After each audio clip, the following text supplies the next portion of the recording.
Tak si skúsme na chvíľku predstaviť, že sa to naozaj stane. Práve teraz. Zrazu sa rozozvučia sirény a ten zvuk. To nie je len nejaká skúška. Srdce sa rozbúcha, myseľ zaplaví chaos. Čo je tá prvá racionálna myšlienka, ktorej by sa mal človek v tej chvíli chytiť? Presne na toto sa dnes pozrieme. Vzali sme si do rúk jednu veľmi praktickú príručku pre občanov Slovenska, ktorá radí, ako sa pripraviť na krízové situácie. A to od bežného výpadku prúdu až po ten najhorší scenár, vojnový konflikt. Áno, cieľom našej dnešnej diskusie je rozobrať túto príručku naozaj do hĺbky. Nebudeme len tak čítať nejaké zoznamy, ale skúsime pochopiť logiku, ktorá sa za nimi skrýva. Presne tak. Prejdeme si dva kľúčové scenáre. Najprv tie všeobecné pravidlá evakuácie pri, povedzme, nejakej prírodnej katastrofe a potom sa ponoríme do oveľa drsnejšej reality, úteku z vojnovej zóny, kde sa pravidlá hry menia. A myslím, že je dôležité hneď na začiatku povedať jednu vec. Toto nie je o šírení strachu. Vôbec nie. Práve naopak. Pripravenosť je ten najlepší liek na paniku. Rozumiem. Keď človek vie, aké sú jeho ďalšie 3 kroky, mozog sa dokáže sústrediť na riešenie, namiesto toho, aby proste zamrzol v strachu. A to je tá podstata. Mať plán pre situáciu, o ktorej všetci dúfame, že nikdy nenastane. Dobre, tak poďme na to. Sirény teda húkajú. Ako vlastne zistím, čo ten zvuk znamená a kde si overím, že to nie je nejaký planý poplach? Príručka v tomto ponúka celkom jasný systém. Áno, a nie je to len o tých sirénach, ako si povedala. Systém varovania a civilnej ochrany zahŕňa aj obecné rozhlasy, ale kľúčové sú dnes médiá. Jasné. Príručka priamo menuje Rádio Slovensko a vysielanie RTVS ako primárny zdroj potvrdených informácií. Vieš, v čase dezinformácií je absolútne kľúčové držať sa oficiálnych kanálov. A predpokladám, že je tam aj niečo modernejšie. No, jasné. Tretím pilierom, a je čoraz dôležitejší, sú SMS správy. Tie môže štát poslať priamo na mobilné telefóny v ohrozenej oblasti. Takže ten signál by mal prísť z viacerých strán. OK, signál mám, je to oficiálne, musím odísť. V hlave mi víri 1000 vecí. Čo je ten absolútne prvý krok, ktorý musím urobiť ešte doma? Príručka na to ide veľmi metodicky. Skoro ako taká predletová kontrola v lietadle. A ten dôvod je presne ten, o ktorom sme hovorili, potlačiť paniku štruktúrou. Aha, takže prvý krok. Vypnúť všetky energie. Plyn, vodu, elektrinu. Je to možno banálne, ale zabráni to sekundárnym katastrofám, ako požiar alebo únik plynu v vašej neprítomnosti. A hneď potom poriadne zamknúť. Nielen cvaknúť dverami, ale zamknúť na všetky zámky. Pomohol zraniteľným susedom, starším, chorým, rodinám s malými deťmi. Áno, a to sa ľahko povie, ale v tom strese je to skutočný test komunity. Presne. A je fascinujúce, ako príručka neustále opakuje. Konajte rýchlo, ale pokojne. To nie je len nejaká fráza. Panika je nákazlivá, vedie k iracionálnym rozhodnutiam. A mať tento jednoduchý zoznam energia, zámok, susedia v hlave alebo nalepený na chladničke, môže byť presne tá kotva. Presne tak. Tá kotva, ktorá človeka udrží pri zmysloch v prvých kritických minútach. Dobre, všetko som vypla. Zamkla som, pomohla som susede na 3. Stojím pred dverami bytu s batohom a teraz čo? Nemám auto, som v tej chvíli odkázaná na pomoc zvonku. Rieši príručka aj túto situáciu? Samozrejme. A je to kľúčový bod. Pre tých, ktorí nemôžu použiť vlastné auto, by mali úrady zorganizovať evakuačné autobusy alebo vlaky. Aha, takže nejaká organizovaná doprava. Presne. A tu prichádza do hry ďalší dôležitý pojem – dočasné zhromaždiská. To sú vopred určené miesta, odkiaľ bude táto organizovaná doprava odchádzať. A zase sa vraciame k tomu istému. Kde sa dozviem, ktoré miesto to je? Zase. Z oficiálnych kanálov, z Rádia Slovensko, z pokynov úradov. Celý ten systém stojí a padá na toku overených informácií. Poďme k tomu batohu. K tej tzv. Evakuačnej batožine. Príručka jej venuje naozaj veľa priestoru s veľmi konkrétnym zoznamom. Čo sú tie absolútne nevyhnutné veci, bez ktorých by človek nemal odísť? Ten zoznam je rozdelený veľmi logicky. Prvá kategória je v podstate vaša identita a schopnosť fungovať. Osobné doklady, kartičky poistenca, dôležité zmluvy. A hotovosť. To tam zdôrazňujú. Áno, hotovosť. Pretože v kríze ako prvé padnú elektronické platobné systémy a bankomaty. Hotovosť je kráľ. Hneď potom sú lieky, ktoré pravidelne užívate, a to v zásobe aspoň na 3 dni, plus základná lekárnička. A samozrejme, Jedlo a voda.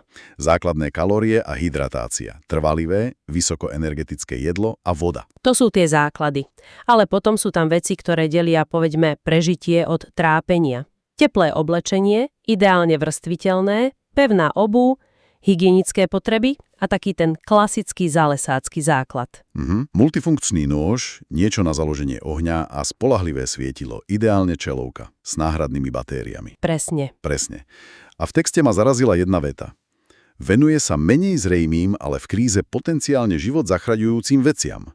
Napríklad malé rádio na batérie. Počkať, rádio na batérie a kompas v roku 2026?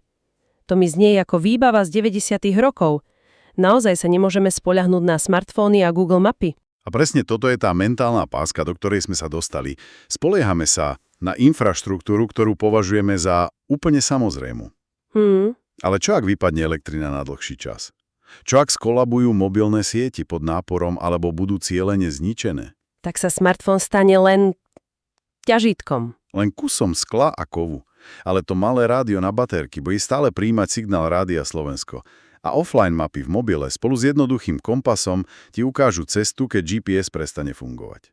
Aha, takže preto aj tá powerbanka v zozname. Presne. Na udržanie telefónu pri živote čo najdlhšie. Alebo obyčajná pišťalka, ktorá vás zviditeľní, ak zostanete niekde uväznená. Je to proste o záložných plánoch pre prípad, že naše moderné výmužnosti zlyhajú. To dáva zmysel. Príručka spomína aj váhové limity 25 kg pre dospelého, 15 pre dieťa. To je dosť prísne. Je to logistická nutnosť. S ťažším batohom sa ďaleko nedostaneš. Ale v tom istom zozname, hneď vedľa noža a konzervu, je jedna položka, ktorá ukazuje hĺbšie pochopenie situácie. A to je ktorá? Píše sa tam, pribalte si kartové hry alebo rodinné fotografie. Naozaj. Áno, a to je silný moment. Uprostred všetkých tých praktických rád na prežitie je tu pripomienka, že sa snažíme zachrániť nielen svoje telá, ale aj svoju dušu, svoju identitu a psychickú pohodu.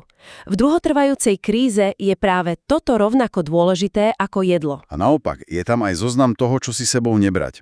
Alkohol, drogy, to je jasné. Ale aj objemné veci ako periny. A pre mnohých asi to najbolestivejšie domáce zvieratá. Áno, aj keď text dodáva, že sa to môže v budúcnosti zmeniť podľa podmienok v konkrétnom ukryte. Ale ten zoznam je tam z pragmatického dôvodu. Chápem. V spoločnom úkryte, kde budú desiatky alebo stovky ľudí v stiesnených podmienkách, ide o minimalizáciu konfliktov a maximalizáciu priestoru a bezpečnosti pre všetkých. Je to o uprednostnení kolektívneho prežitia pred individuálnym komfortom. Takže som zbalená na ceste a smerujem do úkrytu. A tu príručka prichádza s číslom, z ktorého ma úprimne zamrazilo. Plynotesné a odolné úkryty civilnej ochrany sú na Slovensku dostupné len pre približne 4% obyvateľstva. 4%? Takže šanca, že sa človek dostane do poriadneho krytu, je mizivá. To je dosť brutálne zistenie. Je to brutálne, ale je to dôležitý reality check. A toto číslo úplne mení optiku. Ako to myslíš? Znamená to, že spoliehať sa na to, že štát má pre každého pripravený bezpečný bunker, je ilúzia. A práve preto príručka takmer okamžite presúva zodpovednosť na jednotlivca. Takže improvizovať. Presne. Doslova navádza ľudí, aby počítali s využitím improvizovaných úkrytov, pivníc, podzemných garáží, akýchkoľvek priestorov pod úrovňou zeme, ktoré poskytnú aspoň základnú ochranu pred tlakovou vlnou alebo črepinami. Čo sa teda vypovedá o pripravenosti štátu? Je to nejaké zlyhanie alebo skôr pragmatické rozhodnutie zamerať sa na inej formy ochrany? To je presne tá otázka, ktorú si má človek po prečítaní tohto údaju položiť. A príručka k tomu priamo nabáda. Ako? Odporúča ľuďom, aby si polohu najbližších oficiálnych úkrytov našli na webe Ministerstva vnútra alebo svojej obce. A potom je tam jedna neuveriteľne provokatívna veta. Som zvedavá. Ak tam nič nezistíte, pýtajte sa volených zástupcov, prečo neinformujú. Wow. Toto je na pomere civilnej ochrany na Slovensku až revolučná myšlienka. V podstate hovorí, nespoliehajte sa, že informácie k vám prídu same. Buďte aktívni, buďte nároční, vaša bezpečnosť je aj vaša vec. To úplne mení ten vzťah medzi pasívnym občanom a štátom v krízovej situácii. Dobre, ale všetko, o čom sme doteraz hovorili, platí pre scenár, kde stále existuje nejaký poriadok, nejaké úrady, ktoré vydávajú pokyny. Príručka však robí veľmi ostrú deliacu čiaru a hovorí, že útek z vojnovej zóny je úplne iný typ úteku. Je to surový boj o prežitie. Tu sa všetky pravidlá menia a menia sa dramaticky. Ten najdôležitejší odkaz, ktorý sa vynie celou touto kapitolou, je jediný. Nečakajte. Nečakať. Nečakajte na oficiálny pokyn, na poslednú chvíľu. Ako príklad sa uvádzajú skúsenosti z Ukrajiny. Tam sa jasne ukázalo, že tí, ktorí odišli v prvých hodinách alebo dňoch, mali neporovnateľne vyššiu šancu na bezpečný presun. Prečo? Ako náhle sa boje priblížia, infraštruktúra kolabuje. A to v priebehu hodín. Cesty sa upchajú, benzín sa minie, signál zmizne, potom už môže byť neskoro. Včasný odchod nie je prejavom paniky, ale strategického myslenia. A ako sa mení samotný presun? Už asi nečakám na evakuačný autobus na námestí. Tá stratégia musí byť úplne iná. Stratégia sa otáča o 180 stupňov. Už to nie je o nasledovaní pokynov, pretože tie nemusia existovať alebo môžu byť nedôveryhodné. Je to o aktívnom vyhýbaní sa nebezpečenstvu. Takže konkrétne. Príručka dáva veľmi konkrétne až taktické rady. Vyhýbajte sa hlavným cestám a mostom. Sú to primárne ciele pre útoky, môžu byť zamínované alebo zničené. Cestujte na úsvite alebo za súmraku, keď je znížená viditeľnosť. Netvorte veľké skupiny aut, ktoré pútajú pozornosť.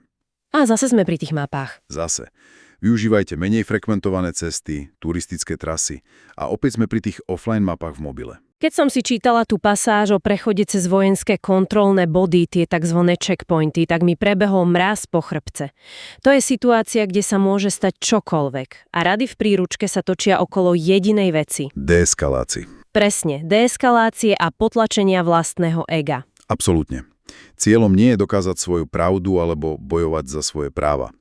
Cieľom je prežiť a prejsť na druhú stranu. Takže ako sa správať? Majte pripravené doklady, odpovedajte pokojne, stručne a pravdivo. Ruky na volant, žiadne prudké pohyby. Nenatáčať, nekomentovať, nehádať sa.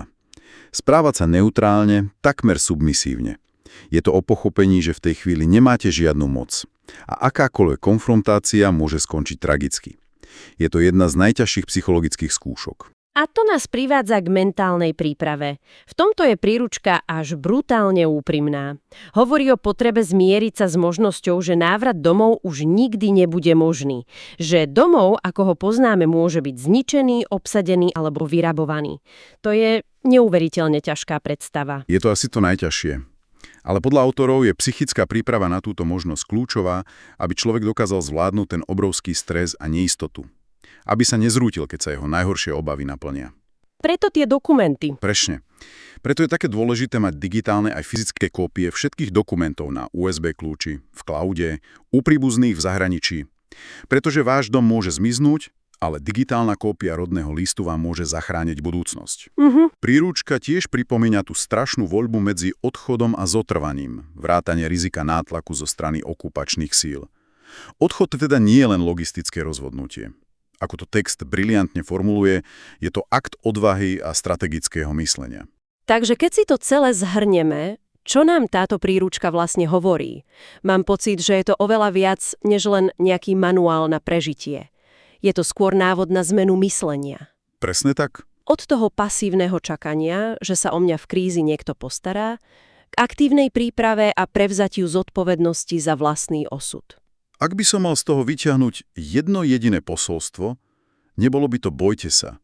Bolo by to premýšľajte. Porozumejte možným scenárom.